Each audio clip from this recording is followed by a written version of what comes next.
Are we all ready to go on the I think Air so. Radio show? Well, look at that. I'm a poet and don't know it, eh? I just made that up. The slower Mike Devine chimes than the regular ones. And this is, Leah's not here this week. We have Leah, of course, who is a part of our crew anyway, and she's sitting on this side of the camera. Yeah, it's a little different. I'm used to being back there. Well, you're far better looking than I am. I mean, That could be debatable. You never I know. can just see the comments on YouTube now, you know. Oh, wow, why didn't she go on camera before? Nah. We're brought to you by Canadian Tourism, Inuvik.ca, wonderful town in just on the Arctic coast. You're better to go there in the summertime, of course. Check out, unless you like snow, but it's a lot of snowmobile trails up there, and you're right next to the Arctic Ocean. If you ever wanted to go somewhere on the edge of the universe, it's something. And you know another place in the world like that, the Falkland Islands. You go there, and it's like, wow, man! It's just rock from one end to the other, but it's beautiful because you can sit with the sea lions and the penguins. You can sit right with them, right in the middle of them. Yeah, I know. Because there's so many of them there, it's hard not to be around them, right? Beautiful. Incredible. But Inuvik is a wonderful place on the other end of it, up in the Arctic there, and I would suggest going in the summertime. People are charming there. So here we go with the Air Radio Show, which is our video podcast that we do each and every week, right? And we have 3 radio stations, radiogta.ca. Why do you keep calling it podcast?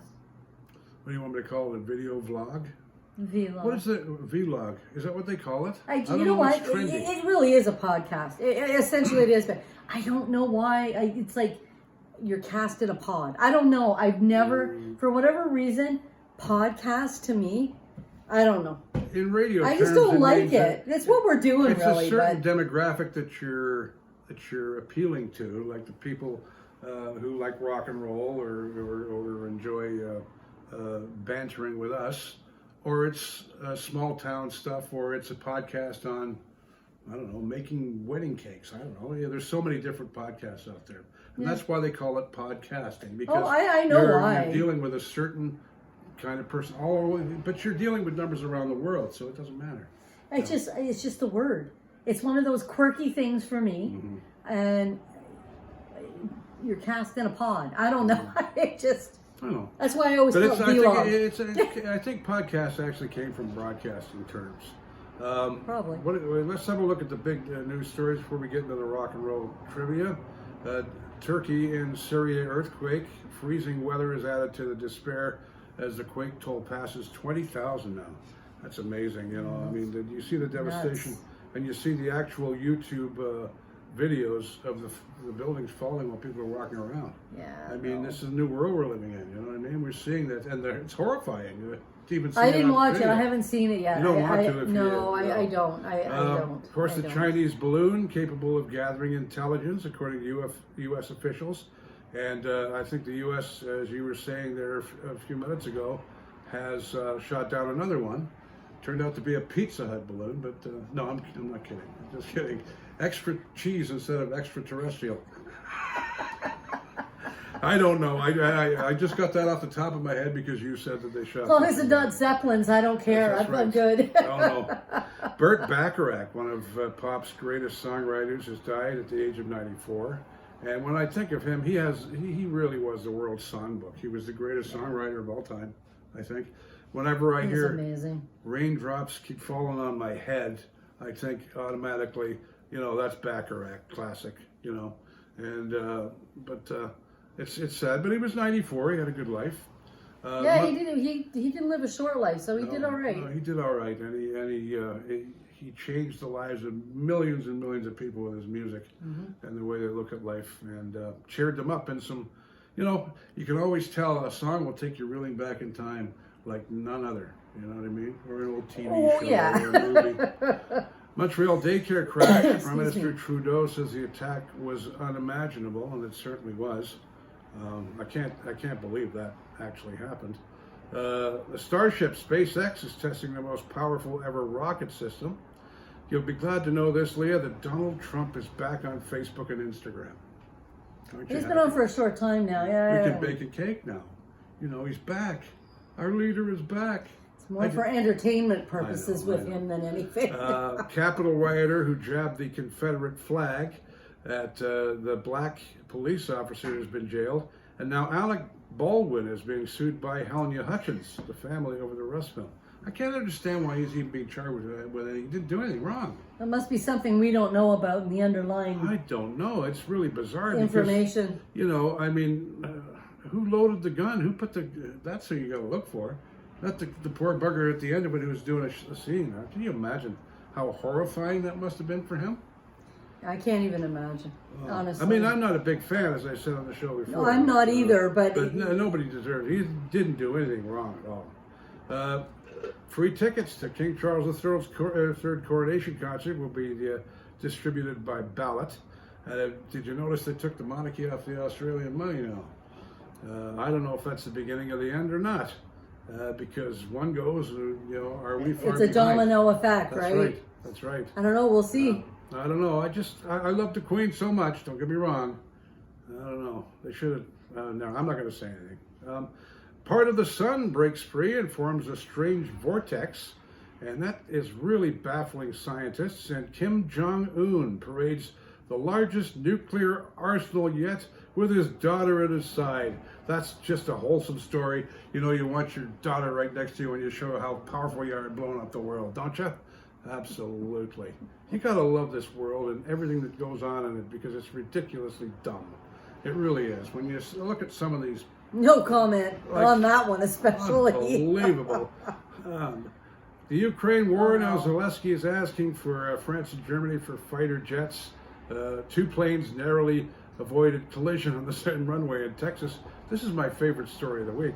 Iowa woman pronounced dead, and she wakes up at the funeral home. Now, isn't that something? Astronomers are locating the potential habitat exoplanet 31 light years away. And finally, on our news file here, pedophile pop star Gary Glitter is freed from prison. Now, when I grew up in the UK, he was a superstar, adored by millions and millions of people. And he was, but unfortunately, it's one of those things that... Well, he said it right here. Yeah, And we can both see it. That's okay. Oh yeah. Can you see that? Because when I go like this, it means 15 minutes, and you'll know. When you kick me under the table, it's 20, right?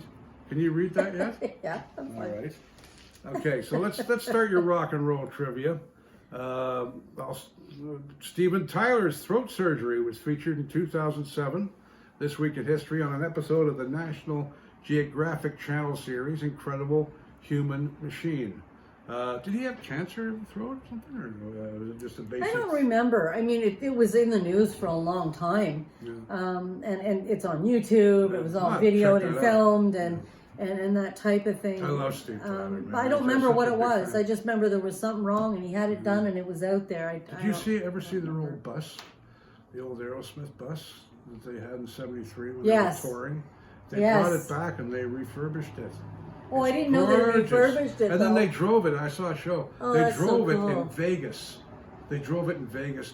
You would not believe the reaction that got from people. Oh, I believe it. They're part of it. To see that and go, wow, wait a minute, that's the real thing, right?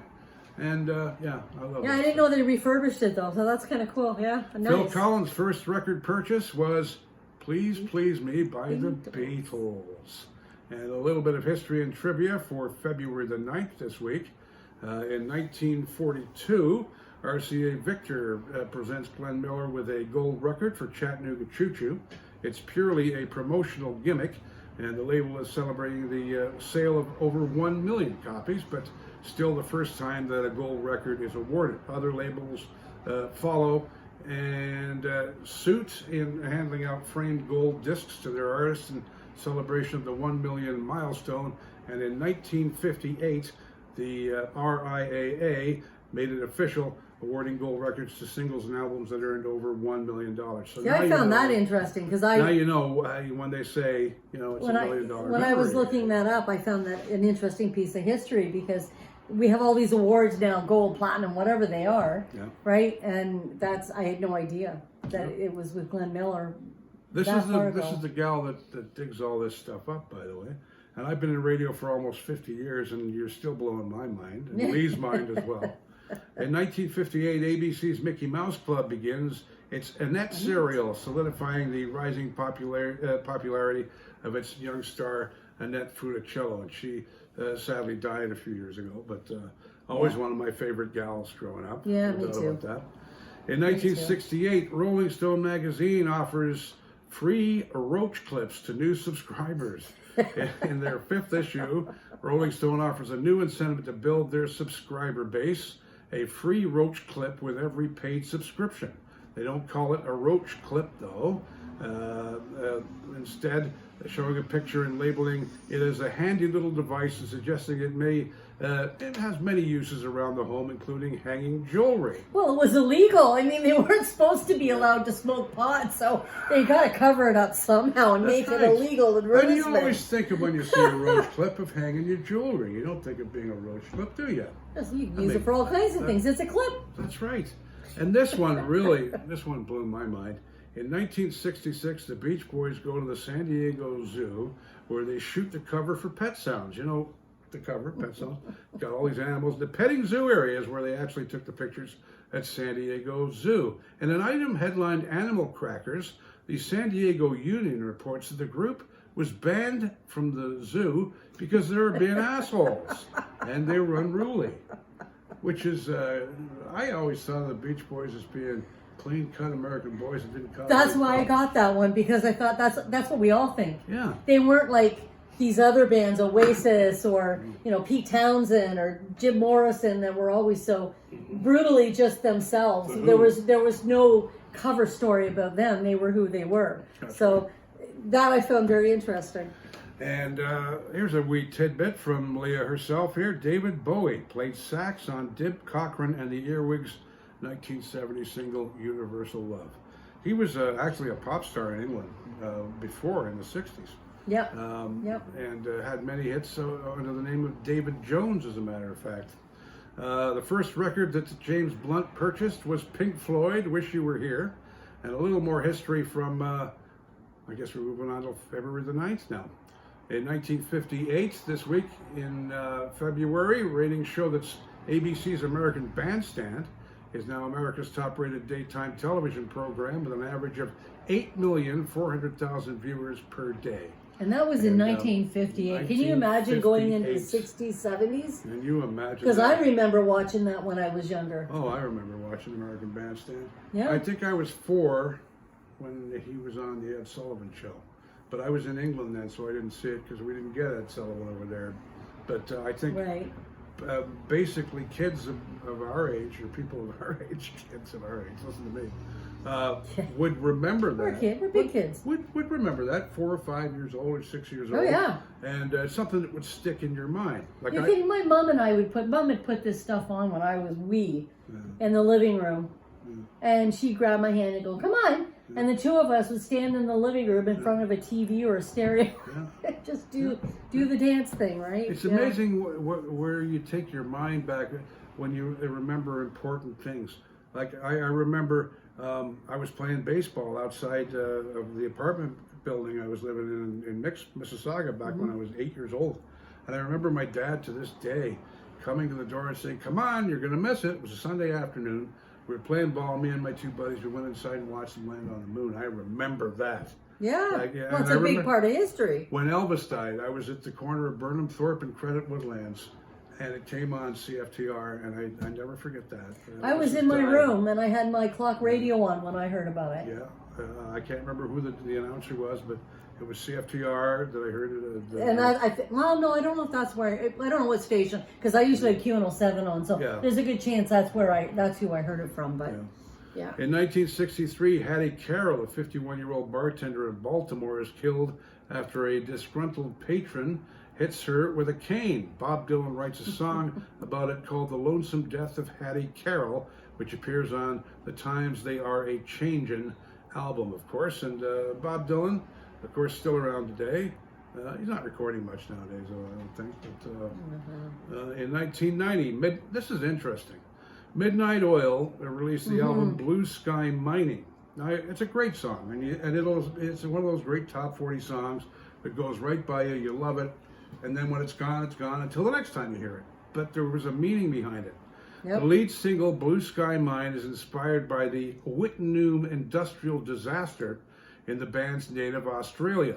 The song is a top 10 hit on the area singles chart and tops the rock charts, of course, in the U.S. Now, near the end of the 19th century, asbestos became a staple for builders and manufacturers who found the fibrous mineral was ideal for insulation as it was durable, inflammable, and not to mention affordable. In the 1930s, Wittenoom actually started townsfolk mining for blue asbestos.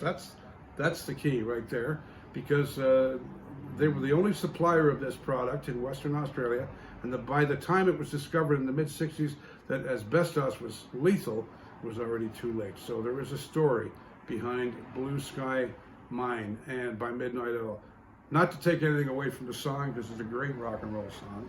Yeah, no, it's awesome. It's one of those songs that and there was a very serious meaning behind that song.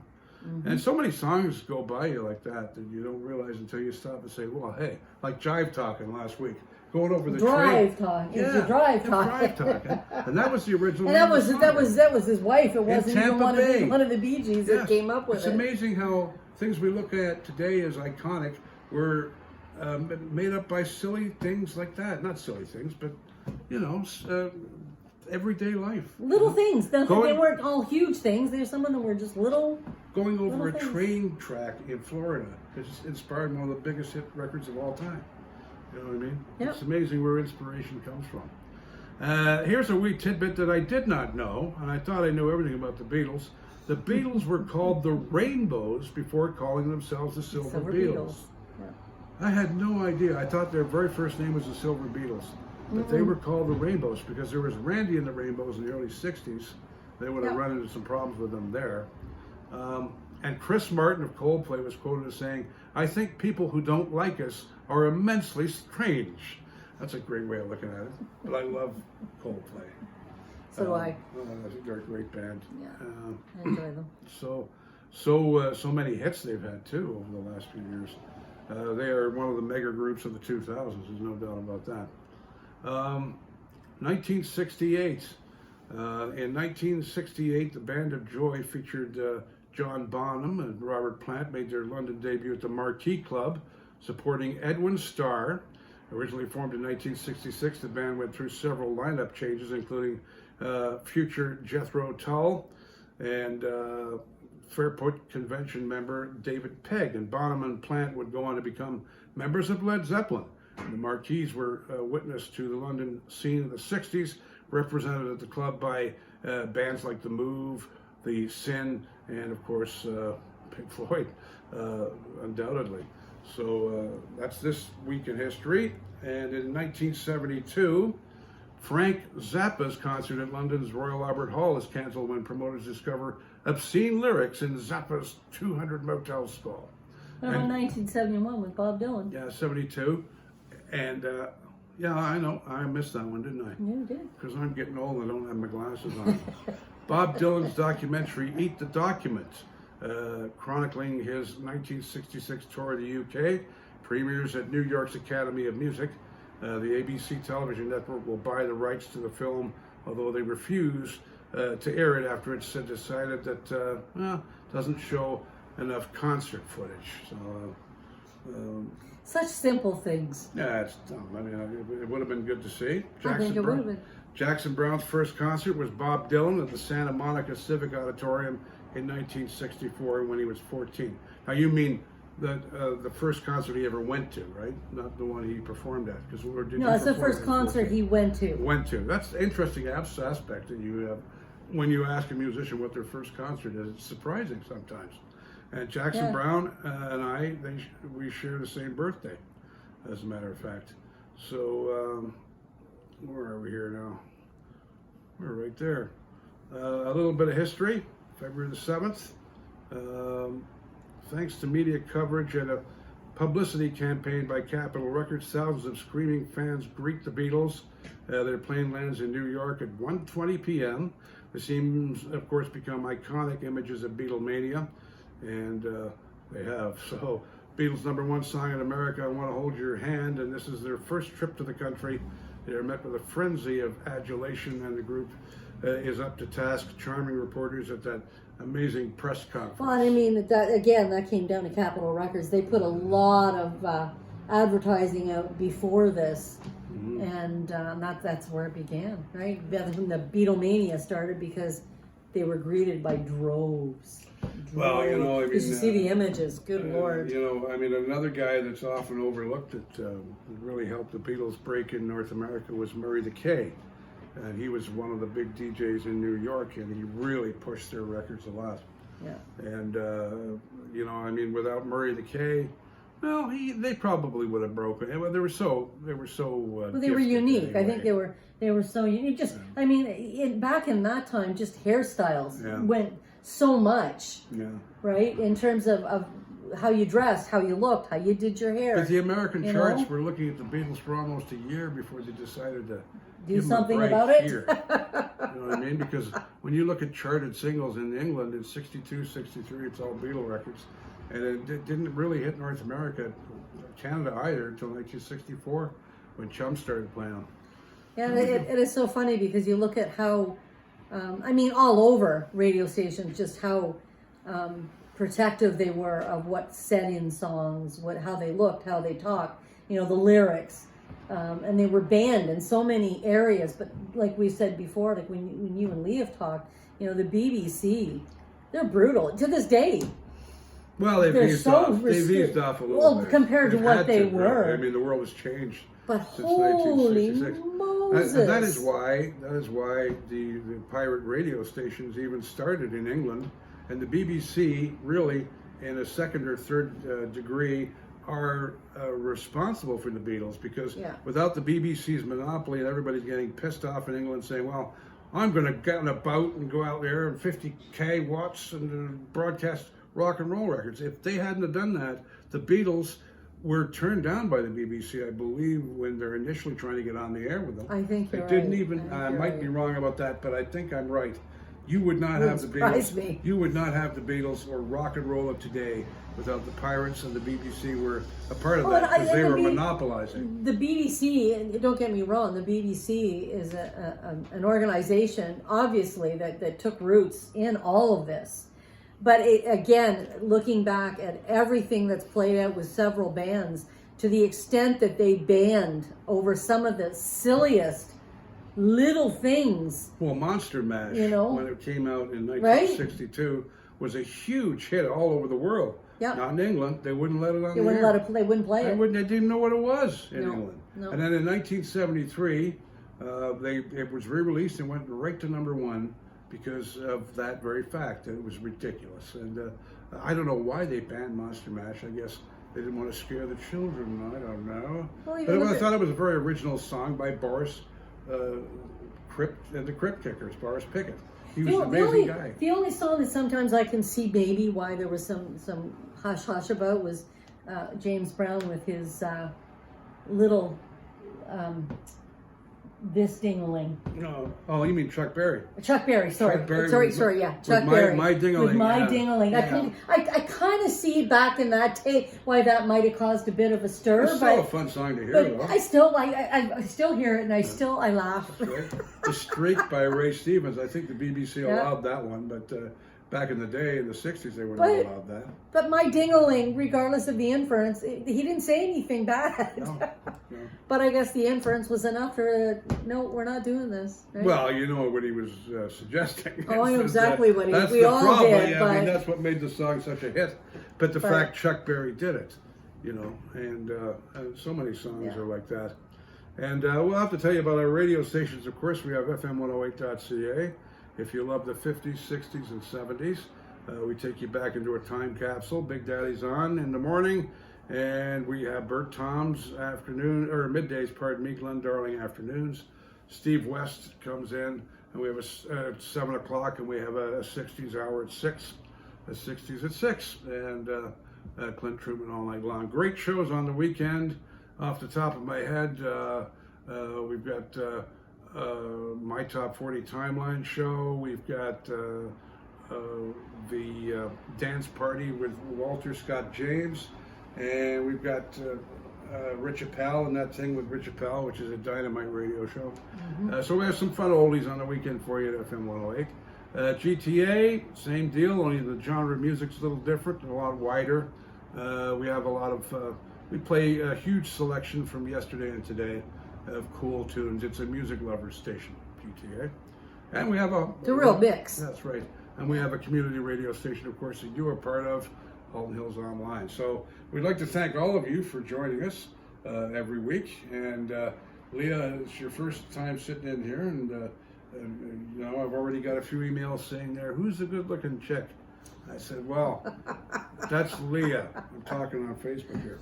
So thank you so much for joining us. We're brought to you by Inuvik.ca. Check out Canada's North.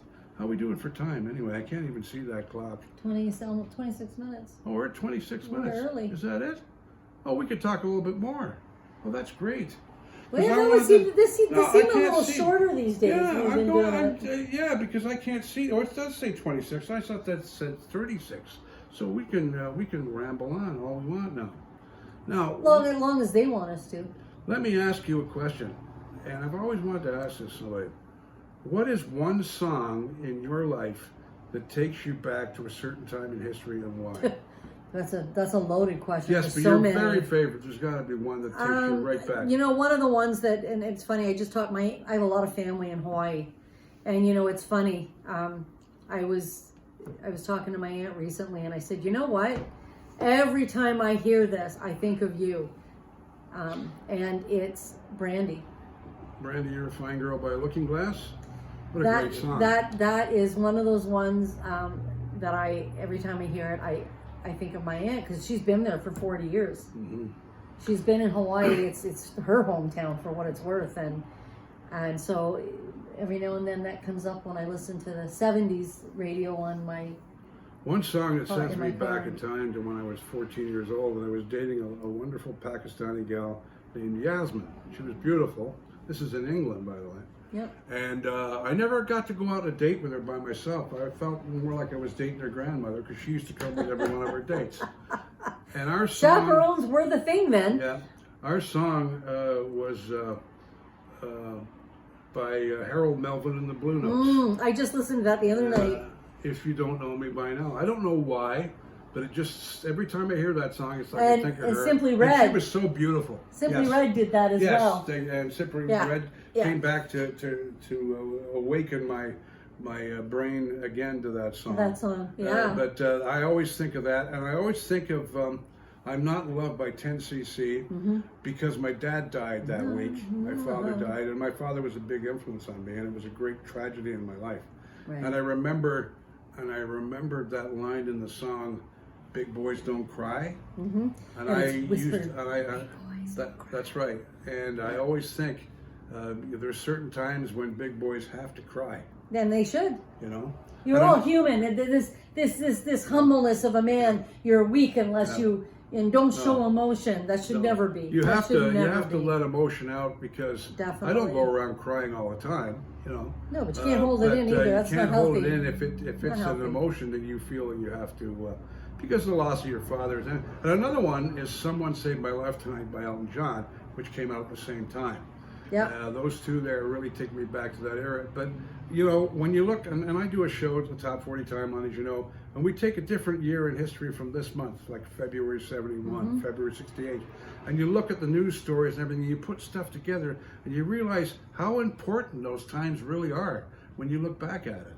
You know what I mean? Yeah. I mean, there's memories there that... I don't think there's a song that I hear from the day I was born to now, more so from the 60s, 70s, 80s, maybe a bit of the 90s, but those 60s to 80s for me, you know, there's so many. It's hard to pinpoint any one song unless I go to a memory, and then I can give you that song. People often ask me, you're only 62, how do you know so much about the 50s and early 60s?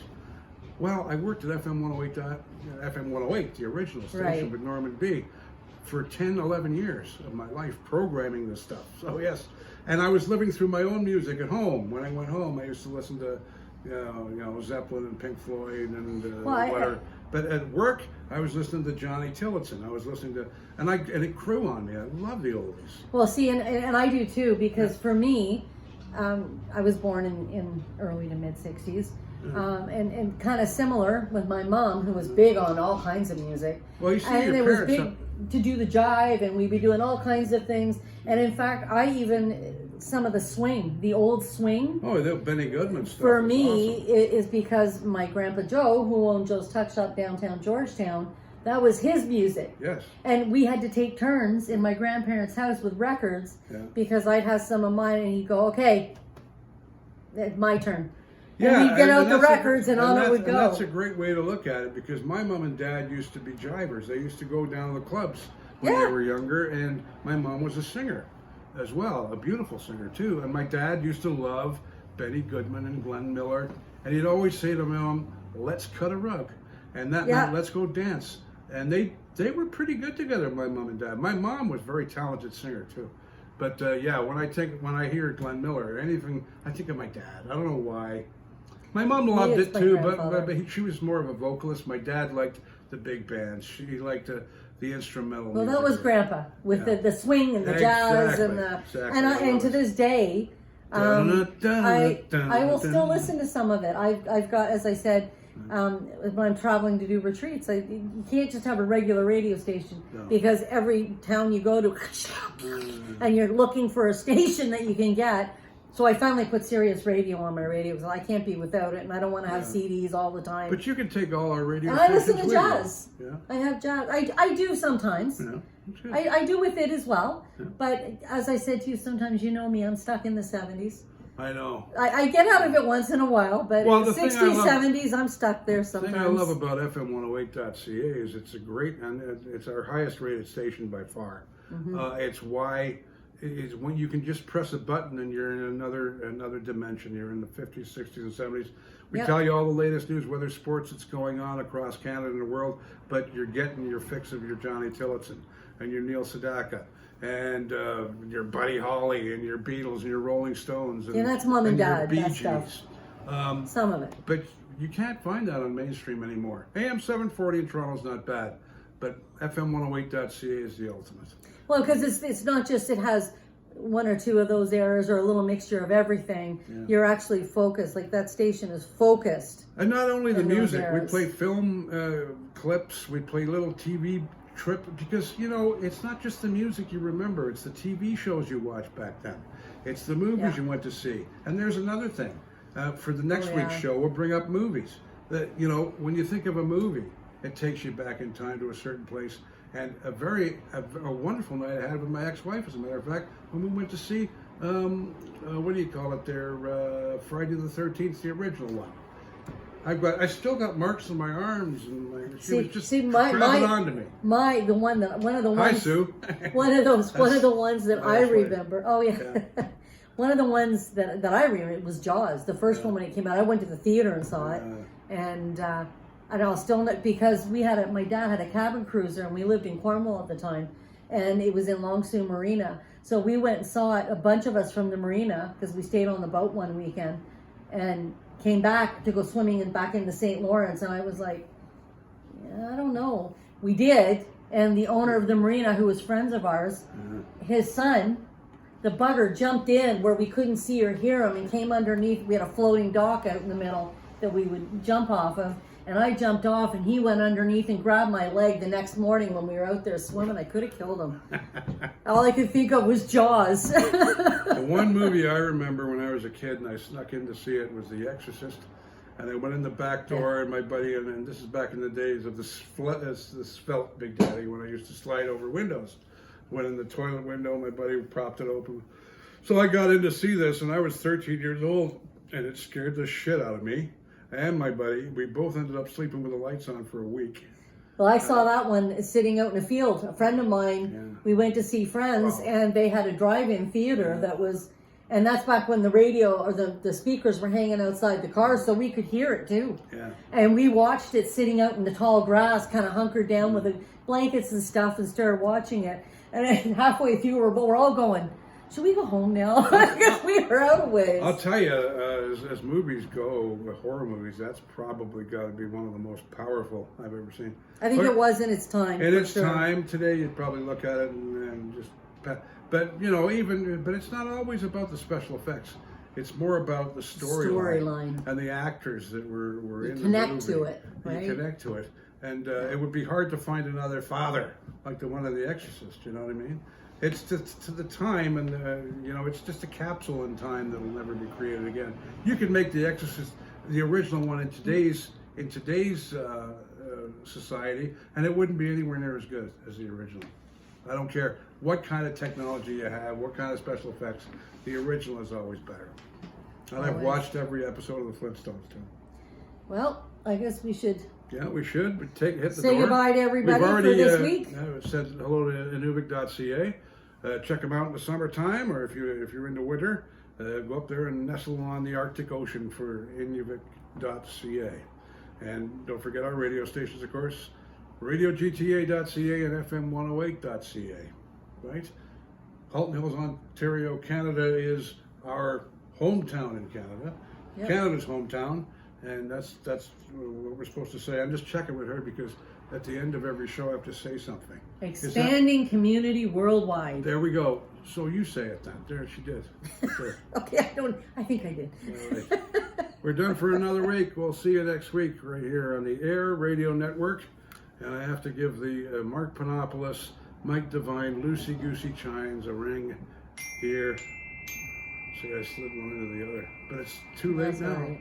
Too late now. Can't take it back. That's right. It's in the airwaves. That's right. Thanks for joining us, folks. Have a great week. We'll see you next week.